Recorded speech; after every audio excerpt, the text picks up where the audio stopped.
lives properly was the point of an annual emergency drill at an East Texas airport today. Techniques practiced for endless hours were put into practice at Tyler Pounds Regional Airport. KLTV 7's Bob Hallmark has more. So I have 12 category yellow patients and 4. The emergency scenario was a downed plane represented by this bus. 49 passengers, many who were injured, and a fuel spill and fire. All elements first responders trained for.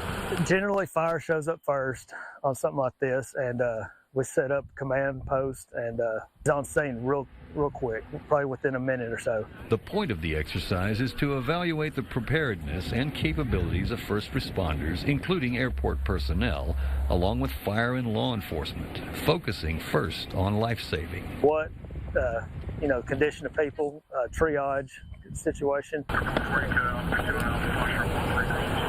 Multiple emergency units were utilized, and water and fire retardant foam was simulated to address a fuel-related fire. First thing they did was try to extinguish the fire. Life safety is always our number one thing, so you don't have time to sit and think, what do I need to do? You have to react.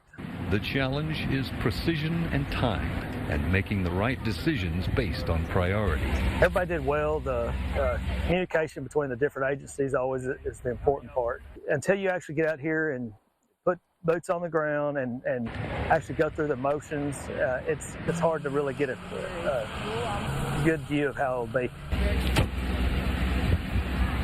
Bob Hallmark, KLTV 7 News. And 49 nursing students from UT Tyler volunteered to play the victims in today's scenario.